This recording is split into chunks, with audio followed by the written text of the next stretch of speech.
একের পর এক মার্কিন ঘাঁটি কনসুলেটে ইরানের হামলা, তেহরান বৈরুতে ইসরায়েলি আগ্রাসন, শ্রীলঙ্কা উপকূলে ইরানি যুদ্ধজাহাজে সাবমেরিন থেকে হামলা, শতাধিক নিখোঁজ। দীর্ঘমেয়াদে যুদ্ধ চালিয়ে যাওয়ার সক্ষমতা ইরানের আছে বললেন রাষ্ট্রদূত। চলমান সংকটে মুসলিম দেশগুলোর সহমর্মিতা প্রত্যাশা তেহরানের। ইরান যুদ্ধ নিয়ে মার্কিন সহকারী পররাষ্ট্রমন্ত্রীর কাছে বাংলাদেশের উদ্বেগ, দ্রুত সংঘাত বন্ধের তাগিদ। জ্বালানি সংকট মোকাবিলায় যুক্তরাষ্ট্রের সহায়তা চায় সরকার। সবার কাছে স্বাস্থ্যসেবা পৌঁছে দিতে হেলথ কার্ড চালুর নির্দেশ প্রধানমন্ত্রীর। পহেলা বৈশাখের মধ্যে 9 উপজেলায় শুরু হবে কৃষক কার্ডের পাইলট প্রকল্প। এবং ইসলামী বিশ্ববিদ্যালয় সমাজ কল্যাণ বিভাগের প্রধান কর্মচারীর ছুরিকাঘাতে নিহত, হত্যার পর আত্মহত্যার চেষ্টা ঘাতকে।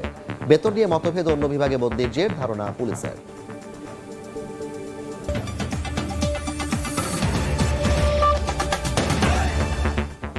জনপদের সময়ের সঙ্গে আছি আমি জাফর সাদিক। মধ্যপ্রাচ্যে একের পর এক জ্বালানি স্থাপনা, মার্কিন ঘাঁটি ও কনসুলেটে হামলা চালিয়ে যাচ্ছে প্রতিশোধে মরিয়া ইরান। তেহরান বৈরুতে পাল্টা হামলা অব্যাহত রেখেছে যুক্তরাষ্ট্র ও ইসরায়েল। এরই মধ্যে ইরানে প্রাণহানি ছাড়িয়েছে 1000। এদিকে শ্রীলঙ্কা উপকূলে ইরানি যুদ্ধজাহাজে সাবমেরিন থেকে হামলা হয়েছে। এতে আহত হয়েছেন অর্ধশতাধিক, নিখোঁজ রয়েছেন শতাধিক নাবিক। ইরান ইসরায়েল যুক্তরাষ্ট্র সংঘাতে রণক্ষেত্রে পরিণত পুরো মধ্যপ্রাচ্য। উপসাগরীয় 5 দেশ সৌদি আরব, সংযুক্ত আরব আমিরাত, কাতার, কুয়েত ও বাহরাইনে মার্কিন ঘাঁটি লক্ষ্য করে প্রতিশোধমূলক ক্ষেপণাস্ত্র ও ড্রোন হামলা চালিয়েছে ইরান। সৌদি আরবের রাষ্ট্রায়ত্ত জ্বালানি কোম্পানি সৌদি আরামকোর গুরুত্বপূর্ণ স্থাপনা রাস তানুরা তেল শোধনাগার আবারও হামলার শিকার হয়েছে। বাহরাইনে থাকা যুক্তরাষ্ট্রের নৌবাহিনীর 5ম বহরের সদর দফতরেও হামলা হয়েছে। তুরস্কের আকাশসীমায় একটি ইরানি ক্ষেপণাস্ত্র ভূপাতিত করা হয়েছে। ভূমধ্যসাগরের পূর্বাঞ্চলে মোতায়েন করা ন্যাটোর আকাশ প্রতিরক্ষা ব্যবস্থা ক্ষেপণাস্ত্রটি ভূপাতিত করে। এর আগে সংযুক্ত আরব আমিরাতের অন্যতম ফুজাইরার একটি তেল স্থাপনায় ড্রোন হামলা চালিয়েছে তেহরান। একই সঙ্গে দুবাইয়ের মার্কিন কনসুলেট ভবনে হামলা চালিয়েছে ইরান। একই দিনে ইরানের ক্ষেপণাস্ত্রের আঘাতে ইসরায়েলের রামাতগান শহরের বেশ কিছু আবাসিক ভবন ও যানবাহন ক্ষতিগ্রস্ত হয়েছে। অন্যদিকে ইরান জুড়ে অব্যাহত আছে ইসরায়েলি হামলা। ইরানের কুম শহরে অবস্থিত অ্যাসেম্বলি অফ এক্সপার্টসদের সদর দপ্তর গুড়িয়ে দিয়েছে তেল আবিব। ইরানের পাশাপাশি লেবাননের হিজবুল্লাহ গোষ্ঠীর ওপরও হামলা অব্যাহত রেখেছে ইসরায়েল। শ্রীলঙ্কা উপকূলে একটি ইরানি যুদ্ধজাহাজে সাবমেরিন থেকে হামলা হয়েছে। এই ঘটনায় নিখোঁজ রয়েছেন অনেককে উদ্ধার করে হাসপাতালে ভর্তি করা হয়েছে। শ্রীলঙ্কার পররাষ্ট্রমন্ত্রী পার্লামেন্টে বলেন, জাহাজটি থেকে বিপদ সংকেত পাঠানো হয়েছিল। এদিকে ইরানের বিরুদ্ধে যুদ্ধের দায় নিজ কাঁধে নিয়েছেন মার্কিন president Donald Trump. I think they were going to attack first, and I didn't want that to happen. So if anything, I might have forced Israel's hand, but Israel was ready and we were ready. এর মধ্যে France ও যুক্তরাজ্য মার্কিন Israeli বাহিনীর পক্ষে যুদ্ধে যোগ দেওয়ার জন্য নিজেদের সেনা পাঠানোর ঘোষণা দিয়েছে। তবে স্পেন এতে অসম্মতি জানিয়েছে। জবাবে মাদ্রিদের সঙ্গে সব ধরনের বাণিজ্যিক সম্পর্ক শেষ করে দেওয়ার হুমকি দিয়েছে ওয়াশিংটন। চলমান সংঘাতের মধ্যে নতুন সর্বোচ্চ ধর্মীয় নেতা হিসেবে আয়াতুল্লাহ আলী খামেনির ছেলে মোস্তাবা খামেনির নাম ঘোষণা করেছে ইরানের অন্তর্বর্তী নেতৃত্ব পরিষদ। গণমাধ্যম ইরান ইন্টারন্যাশনাল জানিয়েছে, আইআরজিসির চাপে এমন সিদ্ধান্ত নিতে বাধ্য হয়েছে এই পরিষদ। মালিহা সুহরওয়ার্দী, সময় সংবাদ। দীর্ঘমেয়াদে যুদ্ধ চালিয়ে যাওয়ার সক্ষমতা ইরানের আছে বলে জানিয়েছেন ঢাকায় নিযুক্ত দেশটির রাষ্ট্রদূত। দূতাবাসে সংবাদ সম্মেলনে চলমান সংকটে মুসলিম দেশগুলোর সহমর্মিতা প্রত্যাশা করেন তিনি।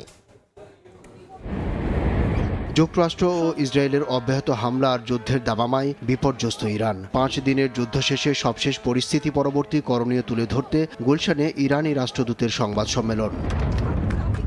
রাষ্ট্রদূত জলিল রহিমি জাহানাবাদী যুদ্ধের সময় সমর্থন ও সহমর্মিতার জন্য বাংলাদেশের সরকার ও জনগণের প্রতি কৃতজ্ঞতা জানান। তার ভাষ্য, সব আইন অবজ্ঞা করে আক্রমণ চালানো হয়েছে ইরানে। রাষ্ট্রদূতের প্রত্যাশা, এই আগ্রাসী শক্তির নিন্দা ও প্রতিবাদ জানাবে বাংলাদেশ। আমরা দেখেছি ইরান হামলা নিয়ে কিভাবে মানুষ প্রতিবাদ করেছে। আমরা কৃতজ্ঞ।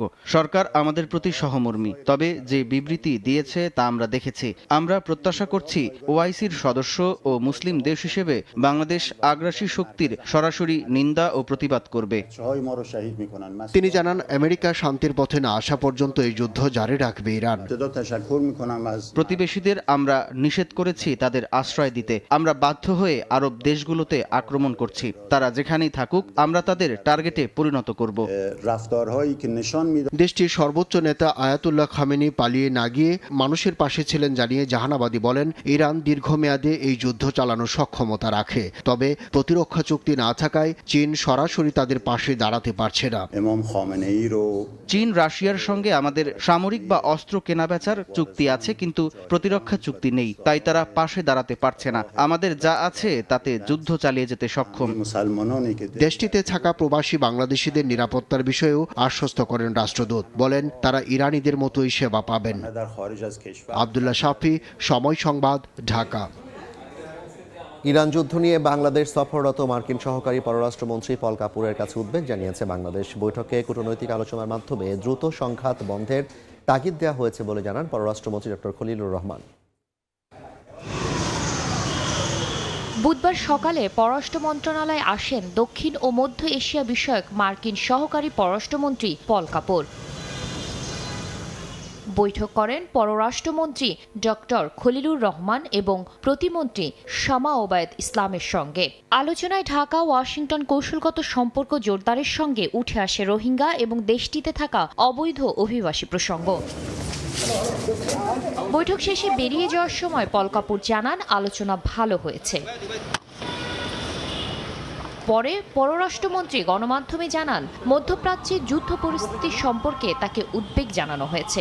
অতি দ্রুত কূটনৈতিক সমাধানের মাধ্যমে এ যুদ্ধ বন্ধে ওয়াশিংটনকে আহ্বান জানানো হয়েছে বলেও জানান তিনি। আমাদের মতন দেশের পক্ষে এই যুদ্ধের যে অর্থনৈতিক প্রতিক্রিয়া হবে সেটা বহন করা দুঃসাধ্য। আমরা তাকে বলেছি যত দ্রুত সম্ভব আলোচনার মাধ্যমে এবং কূটনীতিকে একটা অপরচুনিটি দিয়ে এই সংঘাত, এই সমস্যা যেন সমাধান করার জন্য তারা প্রচেষ্টা করে। সামরিক সহযোগিতা নিয়ে কোনো আলোচনা হয়নি জানিয়ে খলিলুর রহমান বলেন, যুক্তরাষ্ট্রের সঙ্গে বাণিজ্য চুক্তি নির্বাচনের আগে তড়িঘড়ি করে করা হয়নি। এগ্রিমেন্ট আমরা করে রেখেছিলাম জুলাইয়ের 31 তারিখে। ইউএস ট্রেড রিপ্রেজেন্টেটিভ আমাদের প্রধান দুটি দলের প্রধানের সঙ্গে নির্বাচনের আগেই কথা বলেছিলেন এবং তারাও এতে সম্মতি দিয়েছিলেন। সুতরাং এমন না যে এইটা আমরা অন্ধকারে করেছি। এখনও নোটিফিকেশনে যায়নি, সরকারি ইচ্ছা করলে রিভিউ করতে পারে। আর এক্সিট ক্লজ হচ্ছে 60 ডে আপনি নোটিশ দিয়ে বেরিয়ে যেতে পারেন। এমন না যে আমরা একটা বন্ধ ঘরে বাংলাদেশকে ঠেলে দিয়েছি। বাংলাদেশের নির্বাচন ধারণার বাইরে অবাধ ও শান্তিপূর্ণ হয়েছে বলে পররাষ্ট্রমন্ত্রীকে জানিয়েছেন পল কাপুর। খলিলুর রহমান বলেন, যুক্তরাষ্ট্রে থাকা অবৈধ বাংলাদেশিদের দেশে ফিরিয়ে আনার প্রক্রিয়া সহজ ও সম্মানজনক করতে কাজ করছে ঢাকা ওয়াশিংটন। বাংলাদেশি যারা আমেরিকাতে আছেন তাদের ফিরে আনার ব্যাপারেও কথা বলেছি। প্রসেসটা যাতে সহজ হয় এবং সম্মানের সঙ্গে তারা যাতে আসতে পারেন। নির্বাচন এত শান্তিপূর্ণ এবং এত অবাধ হয়েছে সেটা তাদের আশারও বাইরে ছিল, আশাতীত ছিল। ইন্দো প্যাসিফিক অঞ্চল নিয়ে বাংলাদেশকে নতুন করে চিন্তা করতে হবে বলেও মন্তব্য করেন পররাষ্ট্রমন্ত্রী। শাতিলা শারমিন, সময় সংবাদ, ঢাকা। এদিকে বাণিজ্য ও জ্বালানি মন্ত্রীর সঙ্গেও বৈঠক করেন মার্কিন সহকারী পররাষ্ট্রমন্ত্রী পল কাপুর। মধ্যপ্রাচ্যে যুদ্ধ পরিস্থিতিতে দেশে জ্বালানি সংকট মোকাবিলায় যুক্তরাষ্ট্রের কাছে সহায়তা চেয়েছেন সরকারের দুই মন্ত্রী। মার্চে কোনো সংকট হবে না জানিয়ে বিদ্যুৎ মন্ত্রী জানান, জ্বালানি ব্যবহারে সাশ্রয়ী হওয়ার বিকল্প নেই। ইরানে যুক্তরাষ্ট্র ও ইসরায়েলের হামলায় বন্ধ হয়ে গেছে অন্যতম গুরুত্বপূর্ণ জলপথ হরমুজ প্রণালী। এতে বিশ্বের অন্যান্য দেশের মতো জ্বালানি সরবরাহ নিয়ে অনিশ্চয়তায় পড়েছে বাংলাদেশও। বুধবার সচিবালয়ে জ্বালানি মন্ত্রীর সঙ্গে বৈঠক করেন ঢাকা সফররত মার্কিন দক্ষিণ ও মধ্য এশিয়া বিষয়ক সহকারী পররাষ্ট্রমন্ত্রী পল কাপুর। সংকটময় পরিস্থিতিতে যুক্তরাষ্ট্রের কাছে জ্বালানি সহায়তা চায় বাংলাদেশ। এখন যে ক্রাইসিস পিরিয়ডে আমাদেরকে সাপোর্টের জন্য আমরা রিকোয়েস্ট করেছি, তারা বলছে তারা এটা কথা বলে আমাদের জানাবে।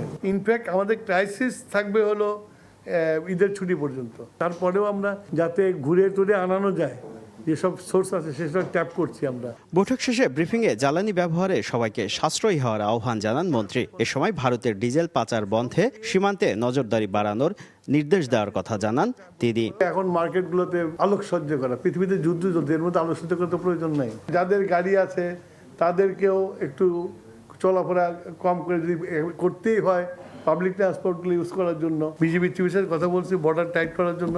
এর আগে পল কাপুরের সঙ্গে বৈঠক শেষে বাণিজ্য মন্ত্রী জানান যুক্তরাষ্ট্রের সঙ্গে বাণিজ্য চুক্তি নিয়ে এখনো দর কষাকষির সুযোগ রয়েছে। কোনো চুক্তি এন্ড অফ লাইফ না, প্রত্যেকটা চুক্তিতে সেলফ কেয়ারিং এর জন্য তার নিজস্ব কিছু ধারা থাকে এবং সেখানে তো এরকম যদি কোনোদিন আমাদের কাছে কিছু প্রতীয়মান হয় যে এই ধারাটার সংযোজন বিয়োজন পরিবর্তন দরকার, সেখানে ফার্দার নেগোসিয়েশনের স্কোপ তো সবসময় রয়েছে। বৈঠকে মার্কিন বিনিয়োগ আকর্ষণে অশুল্ক বাধা দূর করতে বাংলাদেশকে পদক্ষেপ নেওয়ার তাগিদ দেয় যুক্তরাষ্ট্র।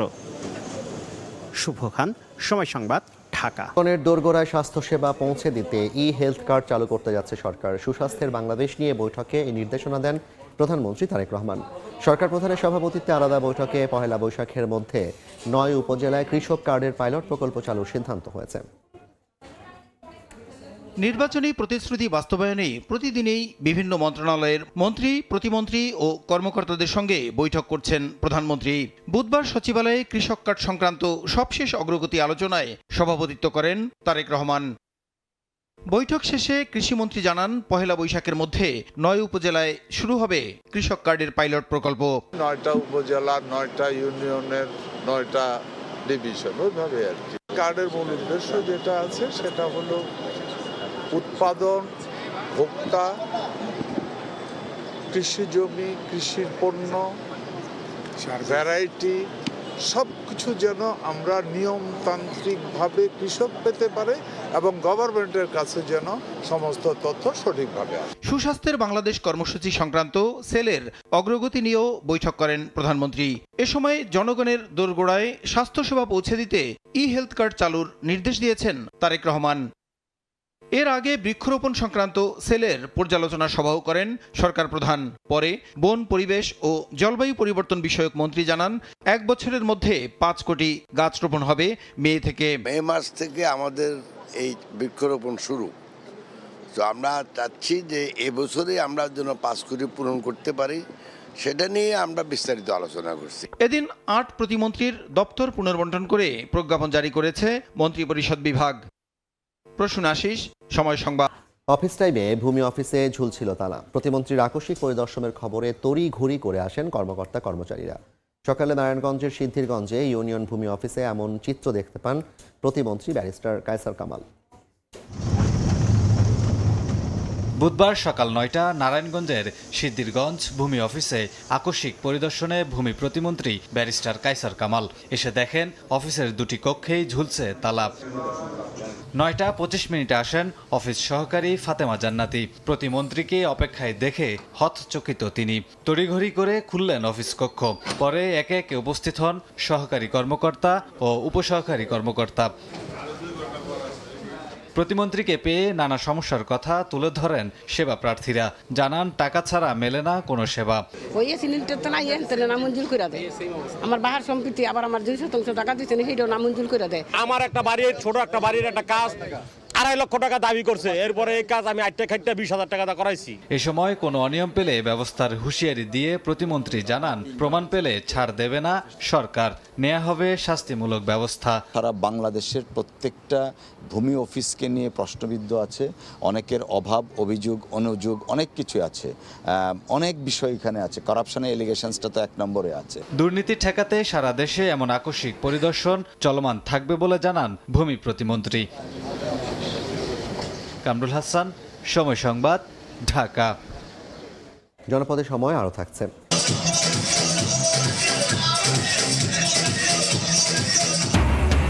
আবির রাঙিয়ে দোল উৎসবে তরুণ প্রাণের উচ্ছ্বাস। বরিশালে ঐতিহ্যবাহী শঙ্কর মঠে সনাতন ধর্মাবলম্বীদের মিলন মেলা।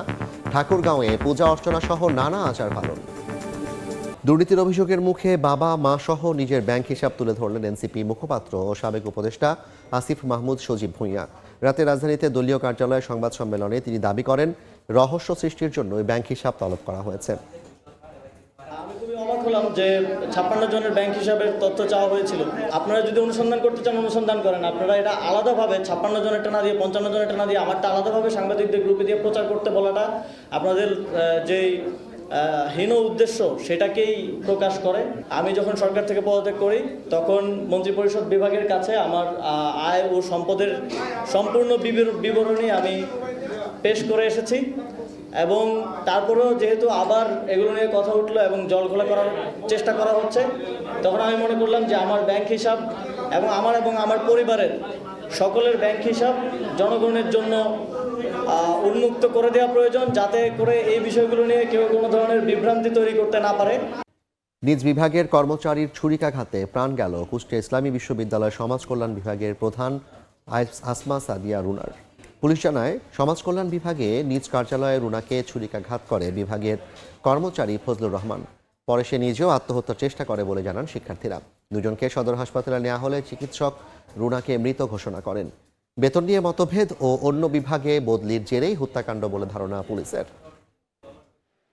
দেখছেন জনপদের সময়। নাচ গান আর আবিরের রঙে উদযাপিত হল দোল উৎসব। এতে অংশ নেন প্রায় ১৫০০ সনাতন ধর্মাবলম্বী।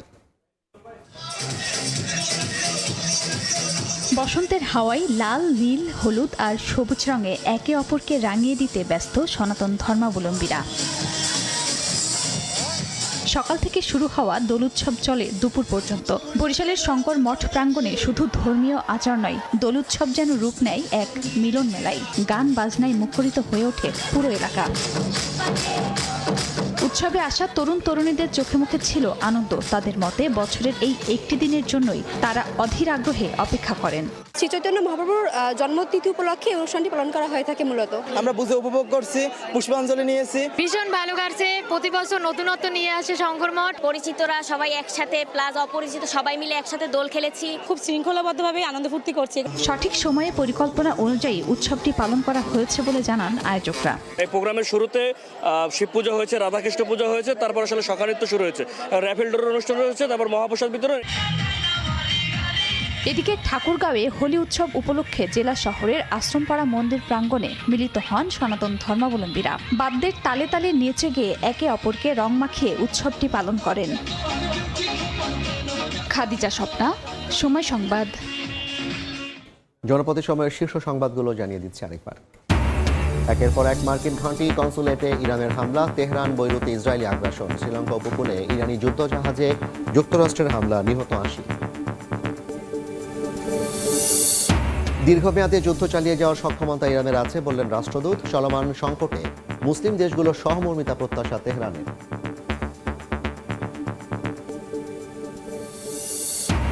এবং ইরান যুদ্ধ নিয়ে মার্কিন সহকারী পররাষ্ট্রমন্ত্রীর কাছে বাংলাদেশের উদ্বেগ, দ্রুত সংঘাত বন্ধের তাগিদ। জ্বালানি সংকট মোকাবিলায় যুক্তরাষ্ট্রের সহায়তা চায় সরকার।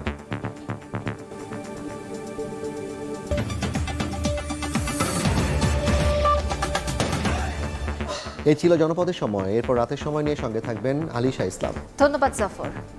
রাতের সময় নিয়ে আসছি কিছুক্ষণ পর। সঙ্গে থাকুন সময়ের।